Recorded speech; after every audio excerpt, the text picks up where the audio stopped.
tema da minha mensagem de hoje é: eu vejo uma porta aberta. O tema da minha mensagem de hoje é: eu vejo uma porta aberta. Se você não pode visualizar, ficará difícil de ver a manifestação. Deus te chama à visualização. Quando Ele planta um sonho no teu coração, Ele também desenha a foto. Eu repito. Quando Deus planta um sonho no teu coração, Ele também desenha a foto. Eu vejo uma porta aberta. E eu quero levar vocês agora às Escrituras Sagradas. Por favor, abra a tua Bíblia no livro de Salmo, número 24, a partir do verso 7. E eu estarei lendo na Almeida Revisada e Corrigida. Essa é a versão que eu estarei lendo. Assim que você chegar aí, por favor, dê um glória bem forte, para que eu possa identificar que os irmãos estão prontos. Eu quero levar os irmãos em diversas escrituras hoje, e quero que os irmãos abram em todas as escrituras que eu pedi para vocês, porque eu quero que vocês visualizem. Amém? Eu quero que você visualiza as escrituras. Você precisa visualizar. Eu sei que o pastor fala muitas escrituras e às vezes nós não abrimos a Bíblia, mas glória a Deus que é escritura, sim ou não? Escritura é escritura. Às vezes a gente abre a Bíblia do coração, sim ou não? Mas eu quero agora que você abra a Bíblia em todas as passagens que eu te levar, porque o que eu quero passar para vocês hoje é algo que Deus tem revelado ao meu coração, que eu creio que vai ser de tremenda bênção para a vida de cada um que está aqui. Amém? Então eu vejo uma porta. Pode você ver uma porta? Pode você contemplar uma porta? A palavra de Deus diz assim em Salmo 24, versículo 7. Diz assim: levantai, ó portas, as vossas cabeças. Então a primeira coisa que nós temos que entender aqui: levantai, ó portas, as vossas cabeças. Eu nunca vi uma porta ter cabeça. Eu nunca vi uma porta ter cabeça. Então, se essa porta que a palavra de Deus está nos dizendo através do salmista tem cabeça, então significa que essa porta é um ser. Levantai, ó portas, está colocando no plural, então é mais de um ser. Vossas cabeças, ou seja, essas portas somos nós. Nós somos a porta que decidimos dar acesso ou não para aquilo que Deus quer fazer nas nossas vidas. Levantai, ó portas, porque a posição de um servo de Deus, a posição de um filho de Deus, em completa identidade de quem Jesus o fez ser, é de cabeça levantada. Não importando o que está acontecendo lá fora, a minha cabeça permanece levantada, porque esse é um mandato de Deus para as nossas vidas. Não é uma opção. Diga para a pessoa que está ao teu lado: permanecer com a cabeça levantada não é uma opção, é um mandato de Deus para todo filho. Levantai, ó portas, as vossas cabeças. Levantai-vos, ó entradas eternas. Quem é a entrada eterna? Quem é a entrada na qual Deus quer entrar e estabelecer e te dar uma vida eterna? Quem é a entrada? Diga: somos nós. Então a porta ou as portas somos nós. Nós temos que levantar a nossa cabeça e entender que Deus é por nós e Ele não é contra nós. Entender que o mandato dele é para que você levante. Você não tem muito tempo de ficar no chão. O justo 7 vezes cai. Não importa quantas vezes você venha a cair. Mas sabe de uma coisa? É como você termina e não como você começa. 7 vezes ele cai, mas 7 vezes ele levanta, levanta. A chamada de Deus para a sua vida é o seguinte: levanta, levanta. Deus não nos chamou para ser galinha, ciscando, com cabeça baixa. Deus nos chamou para ser águia, para poder ver acima das circunstâncias. E não importa quão escuro ou quão escuro estão as nuvens, escuras estão as nuvens, o que verdadeiramente importa é que eu estou acima delas. Ó entrada eterna. Ó entrada eterna. Então aqui nós aprendemos que nós somos uma porta. Nós somos a entrada. Sendo uma entrada da entrada a quem essa entrada permite. Em uma porta pode ter acesso muitas pessoas.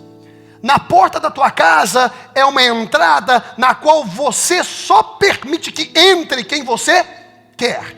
Escolha não alimentar o que você não quer que cresça. Escolha hoje não alimentar o que você não quer que cresça. Não permita que alguém entre, um pensamento entre, uma dúvida entre, que vem contra a sua identidade, quem você é e o que Jesus te fez ser. E qual é o poder e a capacidade e a habilidade que Deus tem te dado para efetuar tudo aquilo que não homem tem te chamado, não organização tem te chamado, mas sim Deus tem te chamado a fazer. Você é a entrada, mas a decisão é sua de permitir ou não que algumas coisas entrem ou não. Quem é a porta? Quem é a entrada? Vocês estão comigo? Vamos ler novamente.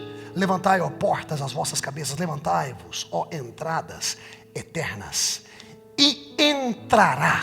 Não fala, talvez eu entro. Não. Levanta a cabeça. Abre a porta do teu coração. Porque você é uma entrada. E permita que entre o Rei da Glória. Eu vejo uma porta aberta. Eu vejo várias portas abertas. Vocês estão comigo? O que é uma porta? Vamos definir o que é porta na língua portuguesa. O que é uma porta? Definição número 1: abertura para entrar ou sair. E é interessante que Deus abençoa a minha entrada e a minha saída. Sim ou não? Olha só agora o ponto figurado. Definição número 2 é um ponto figurado. Entrada, ponto e vírgula, acesso, ponto e vírgula. Agora eu gosto dessa. Admissão. É o que você admite te influenciar. É o que você toma para você. Uma propriedade. Definição número 3. Amo essa definição. Definição de porta. Solução. Para poder vir uma solução na tua vida, a única coisa que você precisa é uma porta aberta. Sim ou não? Quantos estão esperando por uma solução na vida agora mesmo? Quantos estão esperando por uma porta aberta agora? Quantas vezes você conversou com a pessoa que está lá e falou assim: rapaz, eu estou esperando uma porta aberta. Você está em busca de uma solução. Uma solução. Definição número 4. Ponto onde se passa e que serve como de chave a outro mais distante. Porta. Diga assim: eu sou uma porta. Eu sou uma entrada. Eu dou acesso. E sou acesso. Agora abra a Bíblia, por favor. Abra a vossa Bíblia em Isaías, capítulo 64, versículo 4. E eu quero vos ensinar um pouco aí. Preste bastante atenção nisso. Preste bastante atenção nisso. E você pode ter certeza que eu vou te levar uma jornada. Fiquem comigo. E no final nós vamos fazer um fecho bem bacana. Amém? Isaías capítulo 64, versículo 4. Profeta Isaías. Posso te revelar uma coisa sobre o profeta Isaías? Você me permite? Isaías esteve no Calvário antes de todos. Isaías visualizou Jesus sendo crucificado antes de todos. Isaías se encontrou com Jesus e entendeu qual era o propósito dele antes de todos. Isaías estava no local da crucificação profeticamente anos atrás. Anos atrás. O profético não tem tempo, você sabia disso? Você sabia que quando você flui no profético, você não está atado ao presente. Quando você flui no profético, você está simplesmente fluindo momentaneamente como Deus flui em sua eternidade. Ele não é passado, Ele não é presente, Ele não é futuro. Por isso que Ele é o mesmo ontem, hoje, para sempre. Ele é o alfa e o ômega. Ele é o princípio e o fim de qualquer decisão que você toma. Porque Ele não vê algo temporariamente. Ele vê tudo como um todo. É por isso que Deus às vezes se diverte com algumas coisas que a gente passa. Porque Ele consegue ver tudo como um todo. Então quando você flui no profético, muitas das vezes, Deus pode te levar a viajar no tempo. E é isso que Ele fez com Isaías. Isaías viu até mesmo o apóstolo Paulo pregando. Eu vou mostrar para vocês biblicamente. É por isso que eu quero que vocês permaneçam com os olhos na Bíblia. Amém? Diz assim Isaías 64, versículo 4. Porque desde a antiguidade não se ouviu, diga não se ouviu, nem com ouvidos se percebeu. Existem outras versões também que vocês estão lendo aí. Nem com os olhos se viu um Deus além de ti, que trabalha para aquele que nele espera. Significa que existia uma esperança, existia alguém esperando. Isaías declara algo que ele contemplou para ele viu. Ele ouviu, mas ele declara, o profeta Isaías foi no túnel do tempo, contemplou o Calvário, contemplou Jesus, o sacrifício dele, contemplou a transferência de um Velho Testamento para o Novo Testamento, e ele agora profetiza e declara: nem olhos viram, nem ouvidos ouviram, nem desceu ao coração do homem.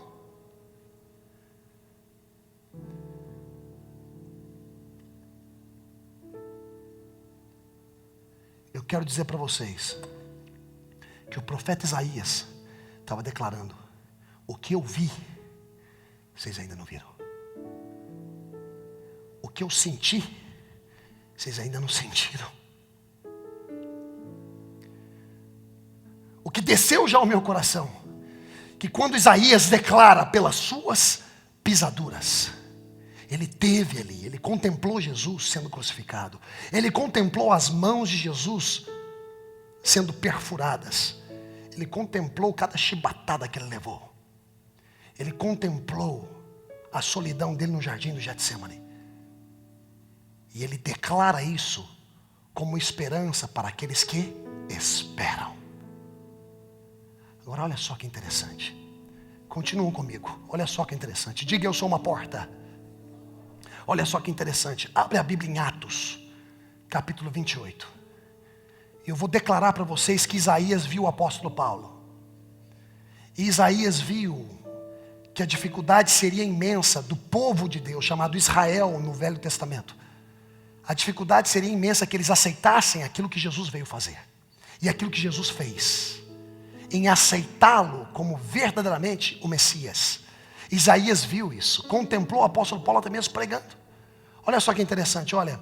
Aqui em Isaías, em Atos capítulo 28, do versículo 11 ao 16, nós vemos a chegada de Paulo em Roma. Amém? Olha só o que diz aqui, olha. Passando 3 meses, embarcamos num navio que tinha passado o inverno na ilha. Era um navio alexandrino, que que tinha por emblema os deuses gêmeos, Castor e Pólux, aportando em Siracusa. Ficamos ali 3 dias.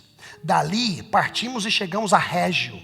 No dia seguinte, soprando o vento sul, prosseguimos chegando a Puteoli.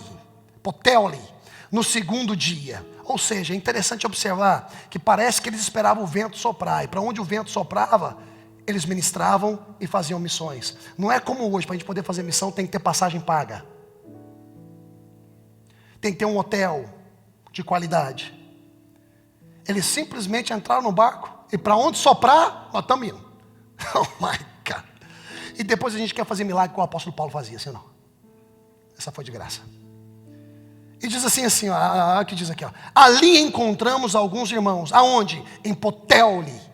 Ali encontramos alguns irmãos que nos convidaram a passar uma semana com eles. E depois fomos para Roma. Os irmãos dali tinham ouvido falar que estávamos chegando e vieram até a praça de Ápio e as 3 vendas para nos encontrar. Vendo-os, Paulo deu graças a Deus e sentiu-se encorajado. Quando chegamos a Roma, Paulo recebeu permissão para morar por conta própria, sob a custódia de um soldado. Deixa eu te explicar. Quando Paulo fez essas viagens, que é praticamente um setor aproximado de Jerusalém, muitos judeus incomodou a mensagem que Paulo estava pregando. Então eles armaram algo para que quando Paulo chegasse em Roma, ele fosse preso juntamente com todos aqueles que estavam com ele. Então quando ele chega em Roma, quem armou foi os judeus, para poder pedir satisfação da mensagem da graça que ele estava pregando lá ao redor de Jerusalém. Mas Paulo também era um romano por nascença, porque quando ele nasce, Paulo de Tarsos, que hoje se encontra na Turquia, Tarsos era um país ou um local, era uma região que era controlada pelos italianos, por Roma. É a mesma coisa, por exemplo, de quando a Angola pertencia a Portugal. Uma pessoa que nascia na Angola era português. Depois, quando houve a independência, a pessoa escolhe qual é o país que ela quer se decidir em servir, em se tornar cidadão. Estão entendendo o que eu estou dizendo? Então Paulo, ele era sim um judeu, mas também era um verdadeiro romano, porque ele nasceu em território romano. Estão comigo? Então quando ele chega no território romano, já tinham ali vários policiais, soldados, para poder prendê-lo. E levaram presos todos aqueles que estavam com ele. Mas a ele não encontraram nada para poder condená-lo. Mas os judeus fizeram alguma coisa. Então ele teve que pedir ajuda para César. César acabou interferindo no assunto, permitindo que ele ficasse preso na própria casa que ele tinha alugado.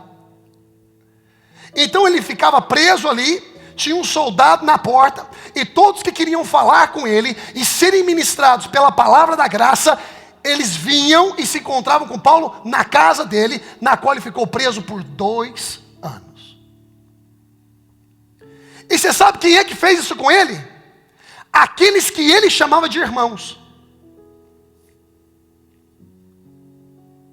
É interessante observar quando você recebe uma visão de Deus, quando você recebe uma palavra de Deus, muitas das vezes o confronto não vem de quem é teu vizinho, o confronto não vem de quem está lá fora, o confronto vem muitas das vezes dos teus irmãos. Os teus irmãos é que se levantam. Pergunta para José se não foi assim. Pergunta para Davi se não foi assim quando ele não foi convidado para a festa.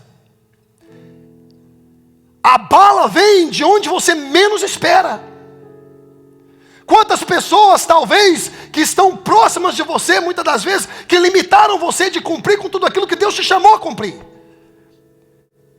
E que se você não tivesse avançado e não tivesse firmado o pé, talvez você estaria sob o controle deles até hoje, sim ou não? Olha o que diz a Escritura, porque eu não quero colocar opinião humana somente. Olha o que diz as Escrituras. Olha só. Versículo 17 ao 31. Leia comigo. Olha o que diz. Versículo 17 ao 31. Olha só o que diz. Olha só. 3 dias depois, ele convidou os líderes dos judeus. Quem convidou? Paulo. sabe de uma coisa? Vou chamar eles aqui, vou bater um papo com eles. Porque por que eles fizeram isso? E se você ler bastante Gálatas, você vê que Paulo recebeu a autorização do Concílio de Jerusalém para poder pregar a mensagem que ele estava pregando. Ele defende o apostolato dele dessa forma. Agora olha só, quando estes se reuniram, Paulo lhes disse: meus irmãos. Você vê que não chamou de primo, sim ou não? Meus irmãos, embora eu não tenha feito nada contra o nosso povo, nem contra os costumes dos nossos antepassados, fui preso em Jerusalém e entregue aos romanos. Eles me interrogaram e queriam me soltar. Eles queriam me soltar. Viram que eu não tinha nada contra Paulo. Os próprios romanos, os gentios. Mas os irmãos queriam manter preso. Os irmãos queriam manter preso. É interessante observar que Faraó foi que liberou José, assim ou não? Mas se dependesse dos irmãos, ele estava escravo até os últimos dias da vida dele. Olha só que interessante, olha só. Eles me interrogaram e queriam me soltar, porque eu não era culpado de crime algum, que merecesse pena de morte. Todavia, tendo os judeus feito objeção, eles entraram no caminho e falaram: não, solta ele não. Irmãos dele. Fui obrigado a apelar para César. Às vezes, nós nos encontramos em uma posição que temos que apelar para uma pessoa que não é família, porque a família não está disposta a ajudar. Às vezes nós temos que apelar para uma pessoa que está de fora, porque aquela que sempre falou a vida inteira que te ama, só porque você discordou dela em alguma coisa, agora não te ama mais, agora não te ajuda mais, porque o interesse é enquanto você está dentro da denominação dela, o interesse é enquanto você está dentro da denominação dela, ou dentro da organização dela, seja tanto ministério, qualquer outro tipo de fazeres lá fora, uma empresa que você trabalhou a vida inteira, sendo fiel, e ali você investiu o seu tempo, aí de repente Deus coloca algo no teu coração, e você quer sair para poder fazer alguma coisa, não, agora tu é rebelde, tu é mais família, tu é rebelde. Essa é a dificuldade do reino hoje. Nós geramos filhos, não é para ficar dentro de casa, é para que eles possam ter a própria casa deles. Mas quando eles querem ter a própria casa deles, no reino de Deus hoje está acontecendo isso. Muitos líderes, pais espirituais e pastores que geram os filhos, mas querem manter dentro da casa. Então o negócio atrofia. Começa a ficar tudo desconfortável. E agora, ao invés de ser igrejas plantadas por multiplicação, a denominação agora é plantadas por divisão. Por quê? Porque os pais não teve habilidade de comprar um carro para o filho e dar para ele andar. Porque o prazer de um pai é quando o filho atinge a maioridade, dá um carro para o filho, quem tem condição. E até mesmo quando ele aluga a própria casa ou compra a própria casa, a mamãe quer ir lá ajudar a filha ou ajudar a nora a colocar a cortina na casa, porque ela já tem experiência e ela tem uma estrutura. Às vezes ela leva até a enxoval, ela leva coisa, mas no reino de Deus não tem isso não. A partir do momento que tu quiser montar a sua própria casa, meu amigo, tu tá sozinho. Aí é onde às vezes você tem que buscar a ajuda de César. Deixa eu soltar isso aí. Vamos deixar isso. Diga a pessoa que está fazendo, vamos deixar isso.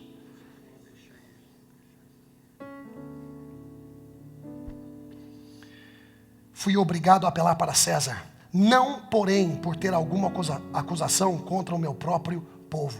Por essa razão, pedi para vê-los e conversar com vocês. Ele está falando isso para os judeus, os irmãos dele. Olha só que interessante, presta atenção. Presta atenção aqui, olha. Por causa da esperança, palavra-chave, por causa da esperança de Israel, é que estou preso com estas algemas. Pergunta: quem é a esperança de Israel? Ok. Então, por causa de Jesus, o Messias, ele está falando para os judeus, é que eu estou preso com essas algemas. Porque os meus próprios irmãos, em nome de... A palavra de Deus diz assim: em meu nome vocês serão perseguidos. E a gente pensa que quem vai perseguir a gente é o mundo lá fora.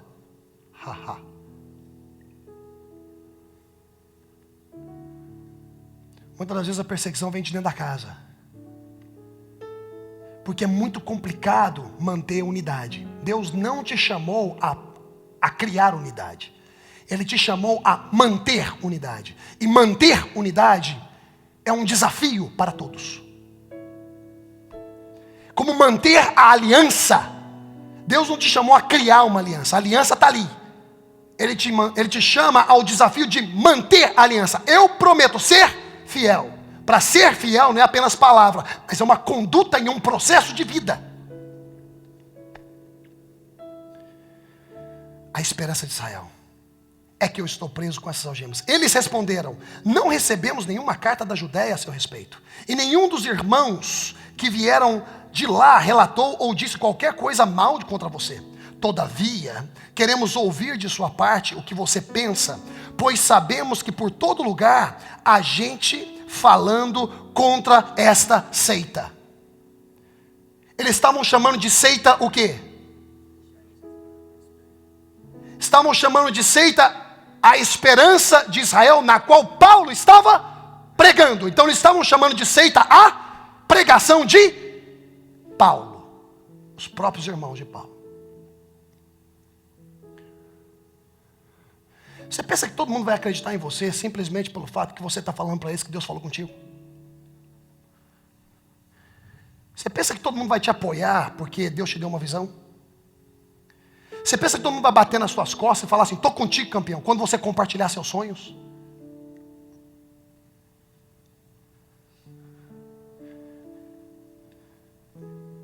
Continuando, diz assim: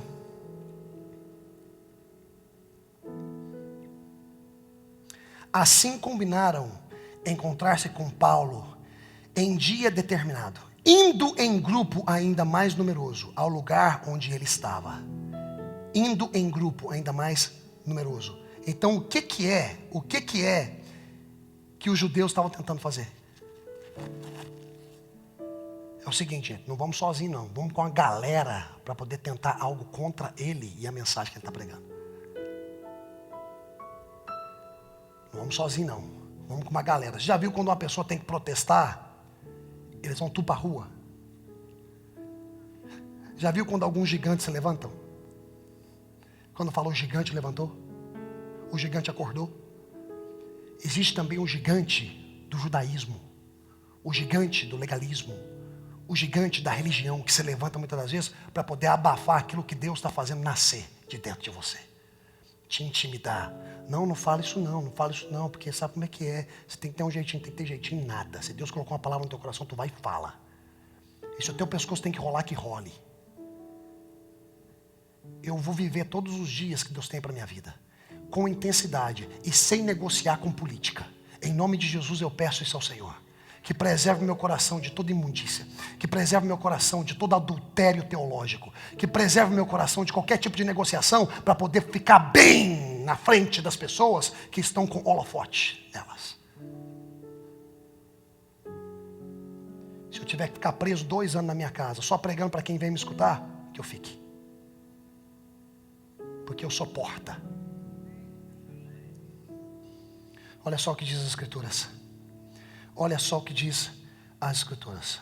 Assim combinaram encontrar-se com Paulo em dia determinado, indo em grupo ainda mais numeroso ao lugar onde ele estava.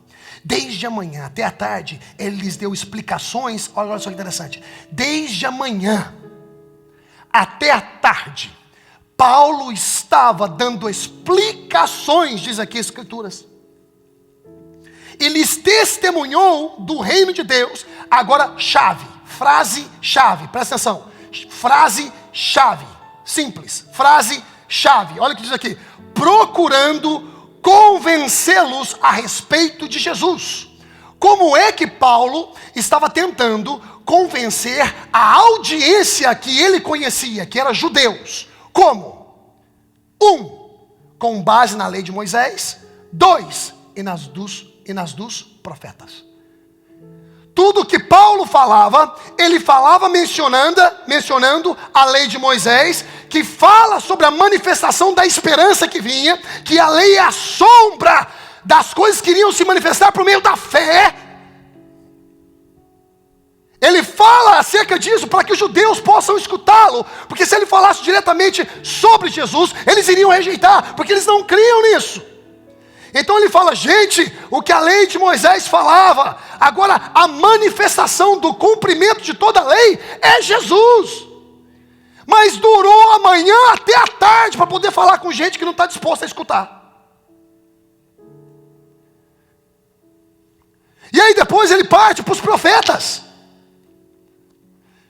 E olhando para o lado dos profetas, ele busca escrituras na qual ele poderia ministrar para os judeus. E diz aqui, olha só, e diz aqui, e nas dos profetas, alguns foram convencidos pelo que ele dizia, daquele grupo que os judeus trouxeram. Alguns foram convencidos, mas outros não creram. Discordaram entre si mesmos e começaram a ir embora. Depois de Paulo ter feito esta declaração final. Diga, declaração final. Diga, declaração final. Vocês se lembram que nós lemos Isaías 64? Nem olhos viram, nem os ouvidos ouviram. Antigo Testamento, lembram? Agora olha só, estamos no Novo Testamento, Atos capítulo 28. Olha a declaração final. Lembra que ele estava utilizando a lei de Moisés para falar com eles? E também estava utilizando os profetas poder falar? Olha a declaração final. Ele não usa a palavra própria. Olha a declaração final que ele fala. Olha só, olha só. Estão comigo aí? Vocês estão comigo aí? Bem que o Espírito Santo falou aos seus antepassados por meio do profeta Isaías. Por meio do profeta Isaías. Vocês não querem escutar sobre isso? Então escuta o profeta Isaías, porque ele esteve lá no Calvário. Escuta o profeta Isaías. Olha só, profeta Isaías. Vá a este povo e diga, profeta Isaías que fez essa declaração. Vá a este povo e diga, quem é esse povo que o profeta Isaías declarou e profetizou? Os judeus. Vá a este povo e diga, ainda que estejam sempre ouvindo, vocês nunca entenderão. Ainda que estejam sempre vendo, jamais perceberão. Agora versículo 27, chave. Olha o que diz. Pois o coração deste povo se tornou insensível. De má vontade ouviram com os ouvidos e fecharam os olhos. Se assim não fosse, poderiam ver com os olhos, ouvir com os ouvidos, entender com o coração e converter-se, e eu os curaria. É a mesma escritura de Isaías 64. Vocês estão comigo que eu estou falando aqui, gente? É a mesma escritura de Isaías 64. Portanto, quero que saibam que esta salvação, Paulo falando para eles, essa foi a declaração final. Vocês querem ir embora? Vai com essa declaração. Portanto, quero que saibam que essa salvação de Deus é enviada aos gentios. Aos gentios. Eles a ouvirão. Depois que ele disse isto, os judeus se retiraram, discutindo intensamente entre si. A semente foi plantada. Diga, a semente foi plantada. Agora olha só que interessante. Por 2 anos inteiros, Paulo permaneceu na casa que havia alugado e recebia a todos os que iam vê-lo. Pregava o reino de Deus e ensinava a respeito do Senhor Jesus Cristo, abertamente, sem impedimento algum. Sabe o que está faltando para muitas pessoas hoje em dia? Pregar Jesus abertamente. E sem negociar se porventura vai cair as finanças na igreja. E sem negociar se porventura a agenda caiu um pouquinho. É pregar abertamente a Jesus. Abertamente. É pregar a palavra para o povo. Abra a Bíblia agora. Aleluia. Abra a Bíblia agora em 1 Coríntios capítulo 2, versículo 9. Olha o que diz aí. Olha o que diz aí. 1 Coríntios capítulo 2, versículo 9. Estão aí? 1 Coríntios capítulo 2, versículo 9. Olha só o que diz aí. Nem olhos viram. Como está escrito. Se está escrito, está escrito em algum. Se está escrito em algum lugar. Quando ele declara essa escritura, é porque ela se encontrava na Escrituras, Bíblia. Sim ou não? Então assim, ó, como está escrito. Como está escrito. Agora ele vai fazer a declaração que o profeta Isaías disse em Isaías 64, que eu li com vocês primeiro. Apóstolo Paulo está falando. Olha só, nem olhos viram, nem ouvidos ouviram, nem jamais penetrou em coração humano o que Deus tem preparado para aqueles que o amam. Agora olha só o versículo 10, para a gente poder ter a revelação. Mas Deus nos revelou pelo seu Espírito. Então veja bem agora, presta atenção em mim. Ninguém pode profetizar para uma pessoa e falar assim: assim diz o Senhor, nem olhos viram, nem ouvidos ouviram, nem desceu ao coração do homem o que Deus tem preparado para você, aleluia. Pode soar muito lindo, mas sabe de uma coisa? Os meus olhos já contemplaram, os meus ouvidos já ouviram, porque o Espírito já revelou. O Espírito testifica de Jesus. Ou seja, essa escritura em Isaías foi numa época na qual Isaías viu o futuro. Em Atos, apóstolo Paulo prega a revelação e a manifestação daquilo que naquele tempo as pessoas não estavam vendo, apenas Isaías viu. Agora, apóstolo Paulo aos Coríntios, a igreja de Corinto, ele fala também, nem olhos viram. Mas deixa eu te falar uma coisa, essa escritura lá em Isaías já se cumpriu. E o nome dessa escritura que se cumpriu é Jesus. Olha o que diz: mas Deus nos revelou pelo seu Espírito, porque o Espírito penetra todas as coisas, ainda as profundezas de Deus. Agora versículo 16, 1 Coríntios capítulo 2, versículo 16. Olha o que diz versículo 16: porque quem conheceu a mente do Senhor, para que possa instruí-lo? Mas nós temos a mente de Cristo. Então podemos ver todas as coisas, podemos ouvir todas as coisas, podemos sentir todas as coisas. Nós não precisamos mais esperar, como Isaías 64. Aqueles que esperam nele, porque ele já veio e ele está dentro de nós. Ele é a manifestação de tudo que você espera. Ele é a porta que você espera. Ele é a solução que você espera. Ele é a admissão que você tem que ter.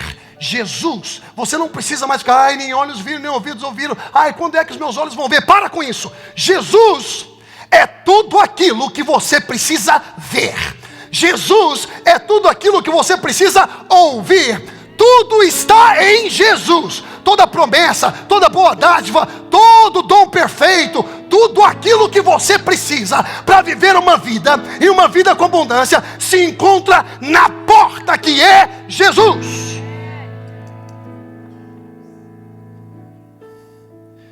Abra a Bíblia em Isaías 43.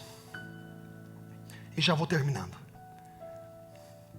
Isaías 43, versículo 18. 43, versículo 18. Você tem acesso a tudo aquilo que Deus tem para você em Jesus. A única coisa que você tem que conhecer é essa porta. Você é uma porta porque você é imagem e semelhança dele. Ele também é uma porta. Jesus é a porta. Eu sou a porta. Eu sou a porta. Eu sou a porta. Eu não sou só a porta, mas eu sou o caminho. E quando você encontra esse caminho, eu não te deixo sem porta de entrada. Você caminha para chegar em algum lugar. Chegar onde? Para que você possa entrar em algum lugar. Entrar onde? Entrar. Eu sou o caminho, eu sou a porta, eu sou a vida. Ou seja, para onde você correr sou eu. Não tem como você decepcionar. O caminho não é alguém, para a porta ser Jesus. Tudo é Ele. Tudo é Ele. Olha só o que diz: não vos lembreis das coisas passadas. Não vos lembreis, 43, 18. Não vos lembreis. Oh my God, presta atenção no que eu estou falando. Eu sinto unção. Não vos, Isaías, ele estava no Calvário, ele viu Jesus, ele viu a manifestação de tudo aquilo que Jesus ia fazer. Ele viu Jesus, ele viu a concretização da minha, da sua, da nossa redenção. Ele viu a justificação tomando lugar. Ele viu e ele diz assim: não vos lembreis das coisas passadas, nem considereis as antigas. Versículo 19: eis que faço uma coisa nova, agora sairá a luz, como Maria deu luz ao sonho de Deus. Porventura não a percebeis? Eis que eu porei, futuro, ele estava lá, ele viu. Então ele declara para o povo, esperança. Eis que eu porei um caminho no deserto, e rios no ermo. My God, my God. Em João capítulo 10, versículo 7, diz assim: tornou, pois, Jesus a dizer-lhes: em verdade vos digo, que eu sou a porta das ovelhas. Aí no versículo 9, no mesmo capítulo, ele diz assim, João 10, 9, ele diz assim: eu sou a porta, se alguém entrar, olha a entrada, porta, entrada, acesso. Se alguém entrar, ele fala que ele é a porta, assim como depois, quando ele é a porta, ele fala que vocês também são as portas. Levantai, ó, portas, as vossas. Eu sou a porta. Se alguém entrar por mim, salvar-se-á, e entrará, e sairá. Porta, saída, entrada, saída. Mas não importa onde você vai com Jesus, você sempre está abençoado. Olha só. E acharás pastagens. Agora, para encerrar, última passagem, Apocalipse 3:20. My God. Apocalipse 3:20. Então nós falamos no início que nós somos a porta. Right? Levantai, ó portas, as vossas cabeças, para que entre o Rei da Glória. Você é a porta de acesso que Deus quer entrar. Sim ou não? Agora Jesus diz assim: eu também sou a porta, mas eu sou a artigo definido, porta. Eu sou a artigo definido, porta. Eu não sou uma porta, para que haja duas ou três. Eu sou a porta. Eu sou o caminho. Eu sou a vida. Está entendendo o que eu estou falando? Então Jesus é a porta. Agora só o que diz aí, ó, Apocalipse 3:20. Eis que eu estou à porta e bato. Quem está falando? Quem está falando? A porta está falando para uma outra porta.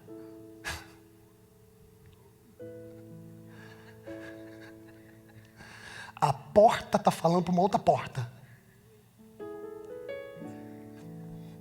Eis que eu estou à porta. E é um papo de cabeças. Já viu porta até cabeça? Já viu porta até mão? Jesus é a porta. É a única porta que tem mão e cabeça. É Jesus, como um artigo definido, principal, a pedra angular, o fundamento. E os Pedros, que somos nós que representamos a igreja, somos as portas. A única porta que tem cabeça, mão, perna, é Jesus e nós.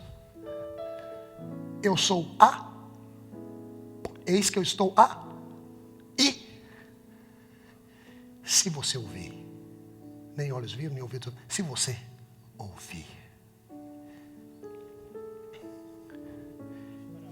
e abrir, se você ouvir e abrir, se você ouvir e abrir acesso à sua porta, levantai, ó portas, as vossas cabeças, levantai, ó entradas eternas, para que entre o Rei da Glória. Se você abrir, eu entrarei.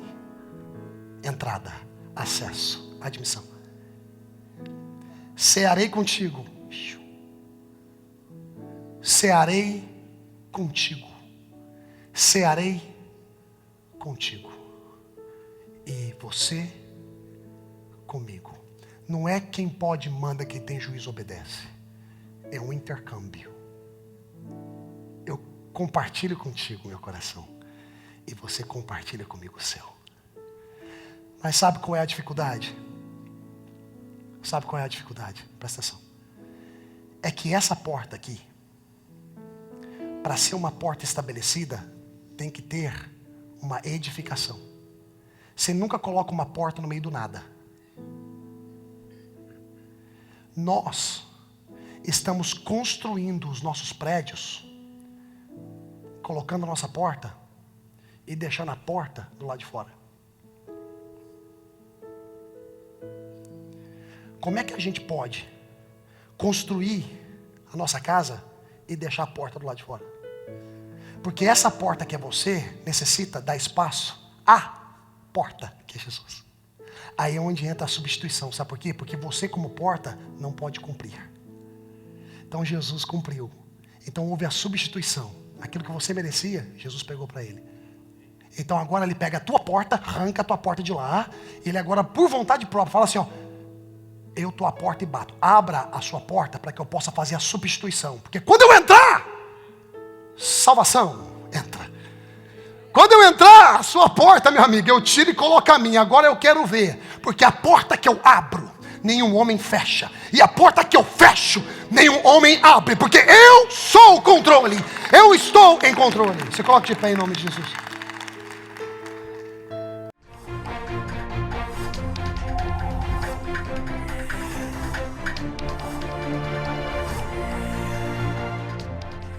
Obrigada por assistir. Para mais informações, visite-nos a ffmwoc.org.